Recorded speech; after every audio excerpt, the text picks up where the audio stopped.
Hi everyone, in this video my colleague Brian Barker, who's the head coach at Bridgwater AA, is going to show us how to elasticate the top two sections of a 6 metre pole that's got a side puller.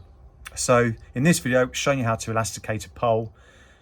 There is some variations though, and I just want to touch on those briefly, because at the end of the day, if you've got a budget piece of kit, I don't know if I've got one knocking around, here we go. So if you've got a telescopic fiberglass whip that you bought for 15 quid, you're not then going to want to spend another 15 quid elasticating that single top kit section, which increasingly comes pre-elasticated when you buy it. That's so cheap, the bush came off with it.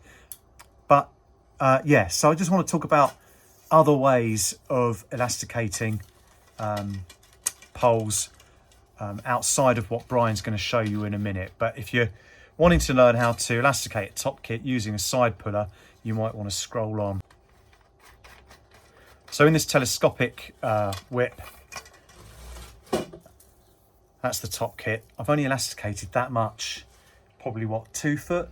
But it's fine for silvers, and it does give you a little extra bit of give. I've got a number 8 elastic in there, and it's secured on, look, you'll laugh at this, but I've got a swivel attached to the elastic, and inside there I have a bead that fits perfectly inside this section. The bead that I've used is a 5mm plastic sea fishing bead. It costs pennies. So that's my bung for that particular piece of kit, and it suits the cost of the kit that I'm elasticating. Stepping it up one, I've got some beginner's poles that I use with juniors on the canal. This is a Cadence 5 metre pole, retails at about 20-30 quid. And I'll take the top kit out. Just the one section elasticated. It's more like 3 foot long.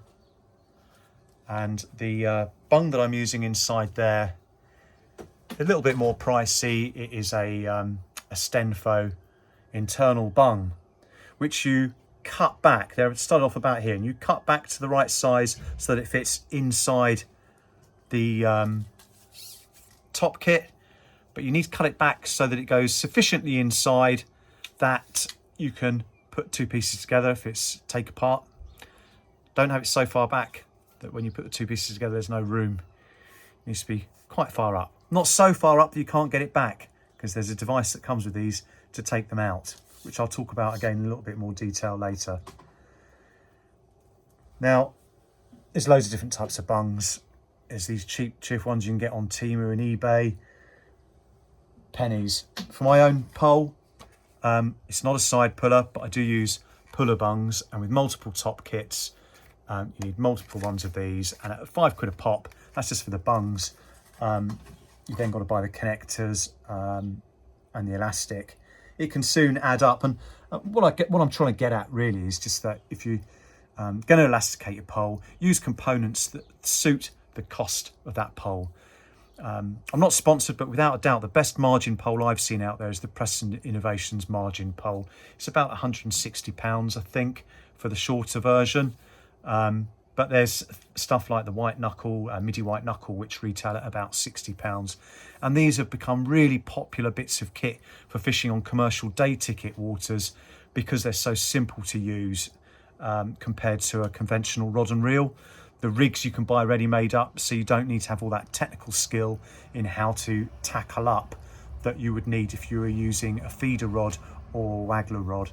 Bit of a shame really, because I think a lot of the skills and arts have been lost because of the poles and the densely stocked monocrop of carp in commercials. But at the end of the day, people want to catch big fish, and lots of them. So let's look to see how Brian sets up his pole. And if you've got any questions, just ask underneath and we'll do our best to answer them. Or if you've got any suggestions for other videos you'd like us to cover. Brian's the head coach at Bridgwater AA, and he's going to use how many sections are you elasticating? Two sections. You've already got a bush in the end. Yeah, that comes with a pole. And what connector are you putting on there? Size 14 to 18. More and more people are buying poles, margin poles like this, as they've come right down in price. And this one, I think this is £80. But it's 6 meters long, and it's really just hit and hold, isn't it, really, for margin fishing? Yeah. So normally when you buy these margin poles, you'll normally get an elasticated top kit with it. At Premier Angling, my local tackle shop, I think they might charge you a £5 or a tenner, but you'll obviously have to pay for the components. But nearly all tackle shops will do that for you. If you don't need to use a diamond wire to put it inside, just drop the elastic down through. The elastic do drop down nice and easy, as you can see. Yeah, if it's not wet, I guess, inside no, it. So, and I'll do the same with this one, but when I come to the end, I will need the diamond wire. Threading it into the second section now. As you can see, it's going nice and easy. So by the time you put the elastic inside the diamond wire, you will have it inside. Right. Diamond wire, please.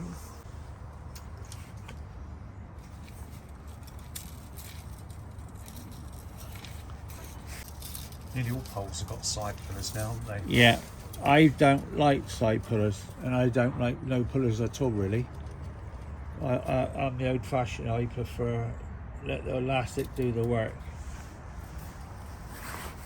See, now it's going back in, and now it comes up over the roller. Yeah, one's a big one, one's a dinky one. There we go, that's how the diamond wire works. That's the puller bead you're putting on, is it? Yeah. Right, it goes that way.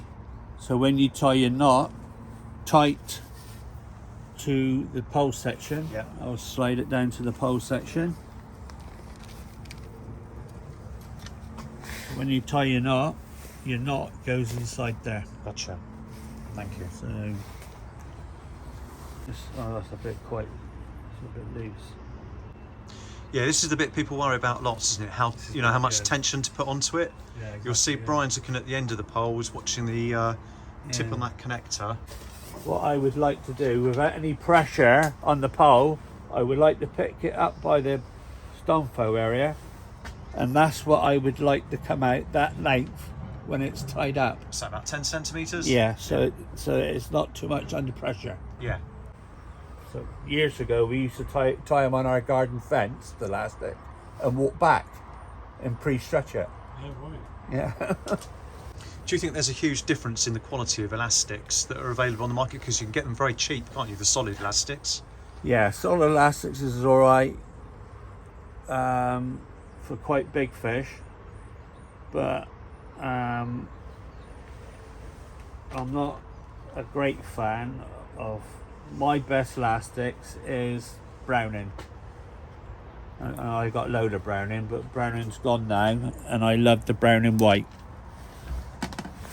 So With Browning for how many years? 15 years. Okay. Might be a little bit of product bias in there, but not for me to say. Yeah. So Did the elastics degrade over time, or is Yes. it only if they're used? if they do grade over the time. Nothing complicated, is it? So just No. overlap the elastic and do a single overhand knot. Yeah. And a doubled up elastic. Yeah. So with all my coaching kit, I use internal bungs, which those Italian ones, Stenfo, is it? Yeah. So you can adjust the tension on the elastic. Yeah. Presumably with a side puller, that's not an option. Can't adjust the tension on the elastic. No. So that's one of the disadvantages of the side Yeah. puller. Yeah. See, that's not too tight. And all I do then is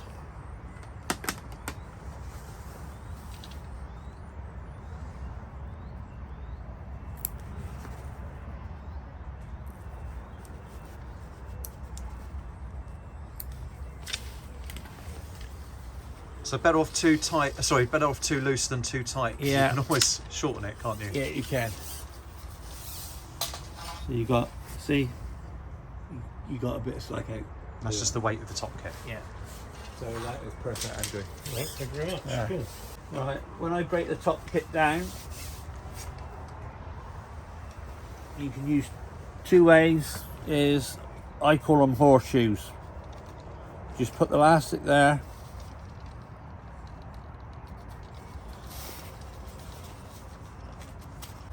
Of course, in the days before we had anything like that, we used to have a piece of cardboard. Oh, right, okay. Yeah. Yeah. Yeah, make yourself a lucky band. Put it over your fingers.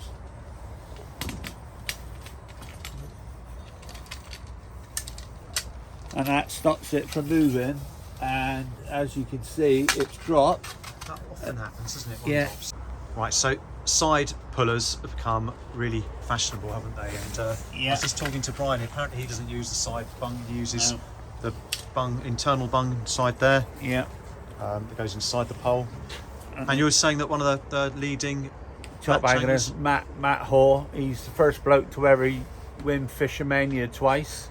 And he never ever used side pullers or bottom pullers.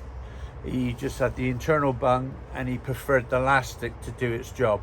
Yeah. Like he said, the elastics will stretch 3 or 4 times the length. And if you're pulling an elastic out like this and like that, what are you putting pressure on? Your section. Yeah. So in the end, your section's going to go bang. Yeah.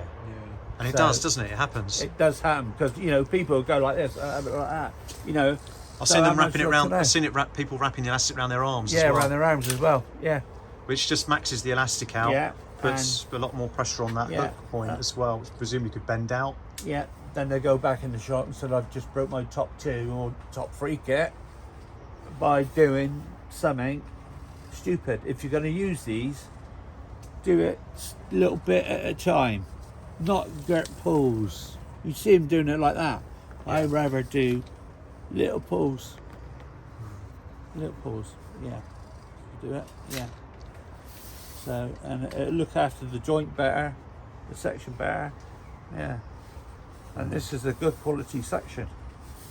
Nice. One of the advantages I've found with the internal bungs is that you can, from a coaching point of view, where the connector gets really yanked around by the students. With the internal bung, you can have so many wraps of elastic around it that you can just keep lengthening off the elastic and retying your connector every couple of months, Yeah, so that the collars, because these collars do eat away, yeah, they don't do. they, on the elastic Yeah, when they they pull. do. That cuts into the elastic, Yeah. so you can keep retying it. Yeah, and if you've only got, say, a weak elastic to go in your pole and you're using a traditional bung and you've got a length of 2 foot long, say you're going to use a number 10, but you wanted something stronger, you can use a number 10, but on your bung, you can put a number 16 on it, make a loop on it, then join your number 10 elastic to the loop and do your whole kit with it. So when your elastic starts to pull the full length out on the number 10, It goes Then- up a gear, doesn't it? then you've got that extra elastic in a loop underneath. You you go up I 2 think more gears. I remember seeing some articles about that Yeah. by, what's his name, Ringer. Steve Ringer. Yeah, Yeah, powering it up. So powering Powering up it the up. elastic. yeah, Yeah, yeah. cool. Yeah, so you don't have to use a side puller that way or a bottom bung puller. Yeah, so you can go up 2 gears or 3 gears, whatever the elastic is. And that is a very good way to do it for your rigs for the canal. You could go very light for the canal and put something a little bit thicker In case you're into one of those big Yeah. tench. to go up gear. Good tip.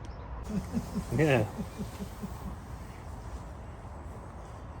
And then roll the knot towards the connector. Yeah. Yeah. Roll it up. So if you Pull actually it. pinch it and pull back. Yeah. Like that? Yeah, pull it so you Keep pull going. it. Keep That's going. Yeah, until it's nice and tight to the connector. Well done. You've avoided one of the common mistakes, which is to do the overhand knot, and the knot sits a centimetre or two behind the connector. Yeah, you don't want that. No. I guess because you can't then lock the You can't The lock sleeve it. won't go over. sleeve over it. Yeah. All right, happy with that? Yeah, that's brilliant. Yeah, brilliant. How close do you cut that then? Right, now what I do, I like to right. put that on, then cut it. Then you've Okay. got a little bit sticking out, so that gives you a little bit more.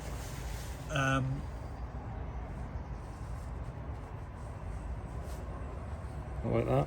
Yeah, and just cut it. Trim it as close as you can now. Yeah, tight as you can to the sleeve. Yeah, I rather have a little bit trapped. Yeah, okay. Yeah, I did mine flush for a while until Yeah. a connector came off. Yeah, yeah. Yeah, I'm a big fish. Yeah. If you want to watch a video on what the best connector is for a pole, I'll put a link up on this video, because there's an argument for each different type of connector you have on the end, whether it's a crowfoot or plastic connector like that, or PTFE rather. Yeah, or There's another one, isn't there? Dacron connector. Yeah, is the other one. Yeah. So if you want to look at the pros and Yeah. cons of those, then there's a Yeah. link in my video. One final thing I haven't mentioned is the elastic rating.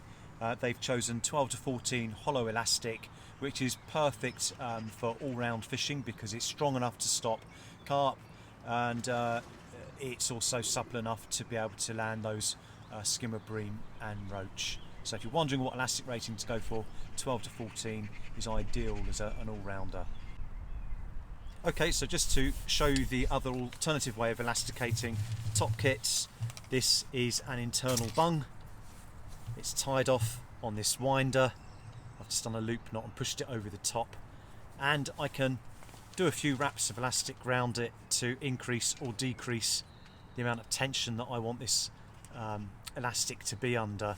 So if I'm going for silvers, I might decide to take a couple of wraps off so there's less tension and the elastic has more play. If I'm wanting to fish tight up to snags, margins, I might go for something tighter.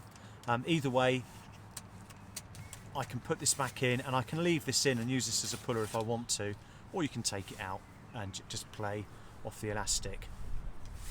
Another thing I'll just quickly mention is the connector that I've got on here is deliberately oversized. That's to assist beginners in being able to open and close it. They're never easy, these connectors. They get quite brittle, even the more expensive ones. But with this bulbous shape connector, you're able to get a little bit more purchase on it. You still need to get a nail in behind, but that comes apart. It's only two pieces. That's really straightforward. And as I say, these bits here, they do cut into the elastic after you've had a few fish. You can see it's starting to perish. You can see that elastic is starting to perish. So I need to cut that back. That happens surprisingly quickly. So I can cut off a few inches, retie it, take a couple of wraps off the bung at the other end, and it saves me having to completely re-elasticate the top kit. So I hope that's helpful. Thank you, Brian, for your tutorial. Brian runs coaching every other Saturday with Bridgwater AA Juniors, and his website is Get Hooked on Fishing. I'll put a link in the description. Thanks for watching.